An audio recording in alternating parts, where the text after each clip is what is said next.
नमस्कार दोस्तों, स्वागत है आपके अपने ही प्रिय चैनल प्राचीन ज्ञान में। रविवार के दिन गाय माता को रोटी के साथ दे दें यह चीज़ें, जन जन्मांतर की गरीबी हो जाएगी ख़त्म, धन बरसेगा आपके घर पर माता लक्ष्मी जी के हाथों से। दोस्तों, अगर आप अपने जीवन में बहुत परेशान हो गए थे, दिक्कतों का सामना लगातार कर रहे थे, परेशानियों ने आपको घेर लिया है, कष्ट से आप दुखी हो चुके हैं, तो मान के चलिए आपको रविवार को गौ माता को वो खिला देना चाहिए जिसके बारे में इस वीडियो में हम आपको बताने जा रहे हैं। दोस्तों, रविवार का दिन जो होता है वो सूर्य भगवान जी का दिन होता है और रविवार के दिन ही भगवान विष्णु जी की आराधना की जाती है, साधना की जाती है ताकि आपकी मनोकामना पूरी हो सके। और जैसा कि आप भी जानते हैं, धरती के सबसे बड़े गौ सेवक भगवान श्री कृष्ण जी थे और वो भगवान विष्णु जी का अवतार थे। तो अगर आप लोग चाहते हैं कि आपका दुर्भाग्य भाग्य में बदल जाए, आपके 9 ग्रह आपका साथ देना चालू कर दें, आपके तारे आपके साथ हो जाएं, तो आपको दोस्तों वह साधना करनी होगी जिस साधना के द्वारा आपको गौ माता का तो आशीर्वाद मिलेगा ही मिलेगा, साथ में माँ लक्ष्मी जी का आशीर्वाद मिलेगा, भगवान विष्णु जी का आशीर्वाद मिलेगा और 33 कोटि देवी देवताओं का आशीर्वाद मिलेगा। पुराणों में हमारी गाय को गाय माता कहा जाता है, लेकिन दुख की बात यह है दोस्तों, आज की यंग जनरेशन कुत्ता बिल्ली ये सब पाल लेती है परंतु गौ सेवा करने में अंधविश्वास मानती है। तो उनको हम बता दें दोस्तों कि अगर गाय सेवा की जाए तो जन जन्मांतर की गरीबी के साथ आपके कई तरीके के कष्ट खत्म हो जाते हैं। आप नौकरी की तैयारी कर रहे हैं, आपकी नौकरी लग सकती है। इसी प्रकार से कई तरीके के रोगों से आपको हमेशा हमेशा के लिए छुट्टी मिल सकती है। खुद भगवान श्री कृष्ण जी ने भगवान इंद्र जी की पूजा को बंद करवा दिया था और वहाँ पर गौ सेवा को शुरू करवा दिया था। दोस्तों, गाय को प्रत्यक्ष देवा माना जाता है। माना गया है कि गाय के गोबर में माता लक्ष्मी जी एवं गौमूत्र में गंगा जी का वास होता है। आयुर्वेदिक ही नहीं बल्कि तांत्रिक गुणों में भी गौ गोबर और गौ मूत्र बहुत ज़्यादा उत्तम माने गए हैं। दोस्तों, भारत ही में नहीं बल्कि विदेशों में भी कई तरीके की दवाइयों में गौमूत्र का इस्तेमाल होता है। आप एक बात को ज़रा ध्यान दीजिएगा दोस्तों, ये सारी बातें हिंदू पुराणों में आज से हजारों साल पहले लिखी जा चुकी थी, जिनको आज अंग्रेज अपना रहे हैं। आज भारत में जितने गौ सेवक नहीं हैं, माना जा रहा है कि विदेशों में भी उतने गौ सेवक होने लग गए हैं। अगर आप विदेशों की किताबों को पढ़ेंगे तो वहाँ पर बड़ी मात्रा में गौ सेवक निकल करके आ रहे हैं जो गौ सेवा कर रहे हैं और उनको पता चल रहा है कि गौ सेवा से उनको कितना फ़ायदा मिल रहा है। तो दोस्तों, आपको जो जानकारी इस वीडियो में पता चलने जा रही है, उस जानकारी को अगर आप समझ लेते हैं और उस तरीके की साधना कर लेते हैं तो मान के चलिए आपके जीवन से हमेशा हमेशा के लिए कष्ट चले जाएंगे। इसलिए आप भी चाहते हैं कि माता लक्ष्मी जी और भगवान विष्णु जी का आपको आशीर्वाद प्राप्त हो, तो कमेंट बॉक्स में तुरंत लिख दें जय गौ माता, जय माँ लक्ष्मी, जय विष्णु भगवान जी की। और अभी तक आपने वीडियो नहीं लाइक किया है तो पहले तो आप वीडियो लाइक कर दें और चैनल को सब्सक्राइब कर लें ताकि हिंदू पुराणों की वो जानकारी आपको मिलती रहे जो जानकारी आजकल जानने को कहीं नहीं मिलती है। दोस्तों, बहुत ध्यान दीजिएगा, अर्थशास्त्र में लिखा हुआ है कि गौ माता को कभी भी सताना नहीं चाहिए, गौ माता की कभी भी हत्या नहीं करनी चाहिए। अगर कोई भी व्यक्ति ऐसा करता है तो उसको नर्क की प्राप्ति होती है। आपको बता दें दोस्तों, आज की डेट में देखा गया है, ये काफ़ी बुरी बात है कि गौ हत्या करके लोग गौ को काट के खाते हैं, पीते हैं, ये सब करते हैं। मान के चलिए दोस्तों, उनका नर्क जाना तय है। बहुत ध्यान दीजिएगा दोस्तों कि गाय ही वही माता है जो हमें वैतरणी नदी को पार करवाती हैं, जिसका मतलब यह है कि जो भी व्यक्ति वैतरणी नदी पार करता है वह नर्क जाता है और जो व्यक्ति वैतरणी नदी पार नहीं करता है वह नर्क नहीं जाता है। जिसका मतलब यह है कि अगर आपने अपने जीवन काल में गौ सेवा की है, आपने गायदान किया है, तो मान के चलिए आपको वैतरणी नदी पार नहीं करनी पड़ेगी। हिंदू पुराणों के हिसाब से जो व्यक्ति गौ सेवा करता है उसके पूर्व जन्म के जो पाप होते हैं वो हमेशा हमेशा के लिए धुल जाते हैं। जो व्यक्ति गौ सेवा करता है वो चाहे तीर्थ यात्रा भी ना करने जाए, वह तीर्थ यात्रा के बराबर माना जाता है। दोस्तों, गाय को इतना पवित्र क्यों माना गया है? तो आपको बता दें दोस्तों, हमारी गौ माता समुद्र मंथन के वक्त निकली थी। उस वक्त उनकी पवित्रता को देखते हुए 33 कोटि देवी देवताओं ने उनमें अपना वास कर लिया था। माता लक्ष्मी जी जब अपने स्थान लेने गई थी तो गौ माता में कोई भी स्थान नहीं बचा था, इसीलिए माता लक्ष्मी जी ने उनके गोबर में अपना स्थान चुना था। अब मान लीजिए आपके घर पे पूजा हो, पाठ हो, शादी की पूजा चल रही हो, दिवाली की पूजा चल रही हो, धनतेरस की पूजा चल रही हो, ये आप भी जानते हैं गाय के गोबर के बिना कोई भी पूजा कभी भी संपन्न नहीं मानी जाती है। कभी भी किसी भी चीज़ की शुद्धिकरण कराना हो तो माना ये जाता है वहाँ पर गौमूत्र का ज़रूरत होती है। दोस्तों, ये सब ऐसी कुछ बातें हैं जो हमारे हिंदू पुराणों में आज से हजारों साल पहले लिखी जा चुकी थी और आज की डेट में ये देखा जा रहा है कि हमारे हिंदू भाई बहन जो हैं वो ये सब बातें भूलते चले जा रहे हैं, इसको अंधविश्वास मान रहे हैं। वही आप विदेश के लोगों को देखेंगे तो वो इन सब बातों पे अब यकीन करना शुरू कर चुके हैं, क्योंकि विदेश में इन सब पे रिसर्च की गई। इन सब पे रिसर्च करने के बाद उन लोगों ने पाया कि जो हजारों साल पहले हिंदू ग्रंथों में, हिंदू पुराणों में लिखा गया था वो सारी बातें सच हैं और हमारी गाय माता जो हैं वो सृष्टि मातृका हैं। इसीलिए दोस्तों एक मांग भी उठ रही है विदेशों में कि गाय को सृष्टि मातृका मतलब पूरे विश्व की माता घोषित कर दिया जाए। तो अगर आप भी चाहते हैं दोस्तों कि गाय को पूरे वर्ल्ड की माता घोषित कर दिया जाए तो पहले तो वीडियो लाइक करें और कमेंट बॉक्स में जय गौ माता लिखना मत भूलिएगा। दोस्तों बहुत ध्यान दीजिएगा, 84 लाख योनियों का सफ़र करने के बाद जो आत्मा होती है वह एक ऐसा धारण लेती है जिसमें वह गाय का रूप लेती है और यहाँ पर उसकी आत्मा वास करती है, यहाँ पर शांति से रहती है। इसके बाद आगे की योनियों का सफ़र शुरू होता है। हिंदू पुराणों में साफ साफ कहा गया है कि मान लीजिए आप अपना घर बनवाने जा रहे हैं, आपकी जो ज़मीन है, खाली ज़मीन है, वहाँ पर आप किसी गाय और उसके बछड़े को 15 दिन के लिए बांध दीजिए।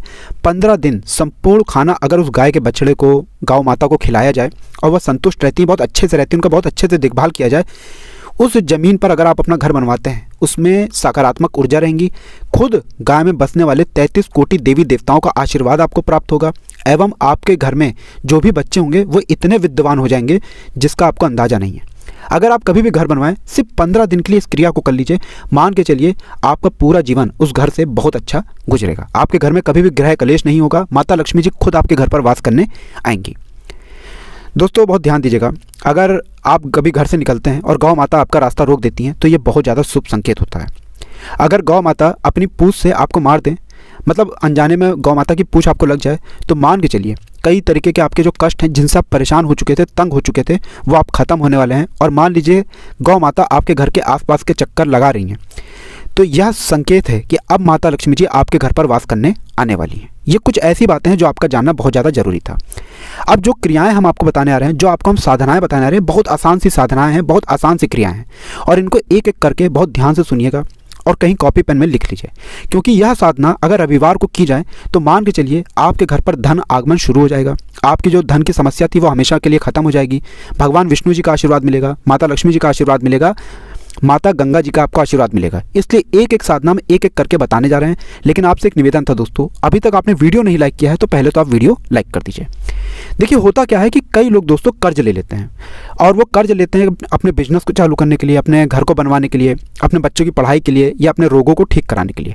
अब होता क्या है कि वो कर्ज आप वापस कर पाने में असक्षम होते हैं, आपको बहुत दिक्कतें आती हैं, सरल भाषा में आप कर्ज के मायाजाल में फंसते चले जाते हैं।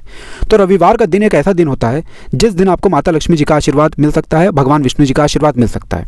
तो यह जो क्रिया है ये भगवान विष्णु जी के आशीर्वाद के लिए, क्योंकि कर्ज के मायाजाल में वही व्यक्ति फंसता है जिसके 9 ग्रह उसका साथ देना छोड़ देते हैं। बहुत ध्यान दीजिएगा दोस्तों, जब भी ग्रह अपनी चाल बदलते हैं उस चाल का जो असर होता है वो मनुष्य के जीवन पर पड़ता है। जिसका मतलब ये है, जिसका तात्पर्य ये है कि अगर आपके ग्रहों की चाल सही नहीं है तो मान के चलिए आपके जीवन में सब कुछ ठीक नहीं चलेगा, चाहे आप जितनी मेहनत कर लीजिए, चाहे जितना परिश्रम कर लीजिए। अब मान लीजिए आप कर्ज के मायाजाल में फंसते चले आ रहे हैं, तो ये आपकी ग्रहों की चाल की वजह से हो रहा है। तो आपको क्या करना चाहिए, इधर आपको भगवान विष्णु जी की साधना करनी चाहिए। ये बहुत आसान सी साधना है। आपको सिर्फ ये करना है कि घर के पास जो भी आपको गाय दिखती है, 11 रोटी, बहुत ध्यान दीजिएगा दोस्तों, 11 रोटी होनी चाहिए। इससे कम ना हो, इससे ज़्यादा आप कर सकते हैं। 11 रोटी में हल्का हल्का एक एक चुटकी नमक डाल दीजिए। नमक का तात्पर्य ये होता है, ये तांत्रिक विद्याएं जो होती है नमक का उसमें इस्तेमाल होता है। नमक को माना गया है कि अगर इसकी सही तरीके से साधना की जाए तो घर में धन भी खींचा जा सकता है। परंतु ये क्रिया है धन के कर्ज के मायाजाल से बाहर निकलने की। तो आपको यह करना है कि रोटियों में एक एक चुटकी नमक डाल देना है और किसी भी गाय को खिला देना है। यह क्रिया करने से रविवार के दिन अगर इसको लगातार 4 रविवार किया जाए तो माना जाता है कि भगवान विष्णु जी आपको आशीर्वाद देते हैं, आप कर्ज के मायाजाल से जरूर निकलते हैं, आपके ग्रहों की जो चाल होती है वो सही हो जाती है और आपके जीवन से कई तरीके की समस्याएं अपने आप खत्म हो जाती हैं। दूसरी क्रिया एक ऐसी क्रिया है कि मान लीजिए आप व्यापार करते थे, आपके घर में धन का आगमन बंद हो गया, आप बहुत तंग आ चुके हैं कि परिश्रम करते करते थक चुके हैं, परंतु आपको उसका फल नहीं मिल पा रहा है। ऐसी क्रियाओं के लिए क्या करना चाहिए, माना गया है रविवार के दिन अगर गौ माता को 11 रोटियों के साथ गुड़ की भेली खिलाई जाए तो गौ माता का जो आशीर्वाद होता है वह ऐसा होता है कि आपके जीवन से पैसे की संबंधित दिक्कतें जो होती हैं वो हमेशा हमेशा के लिए ख़त्म हो जाती हैं। मान लीजिए आपके पास पहले पैसा आ रहा था, अब पैसा आना बंद हो गया है। पहले रुपए अच्छे खासे आ रहे थे, अब बंद हो गया है। व्यापार अच्छा चल रहा था, व्यापार बंद हो गया है।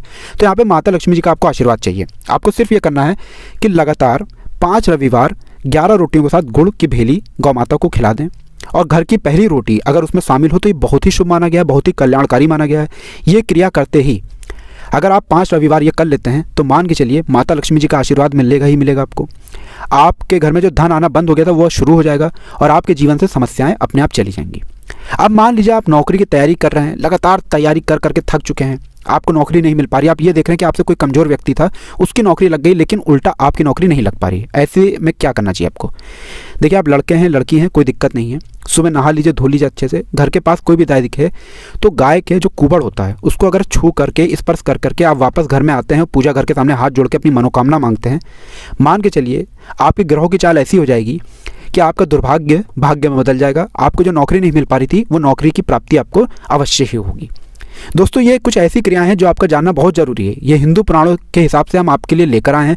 वास्तुशास्त्र, धर्मशास्त्र, हर किताबों से छांट करके ये हम क्रियाएं, साधनाएं लेकर आ रहे हैं ताकि आपके जीवन में बदलाव हो सके।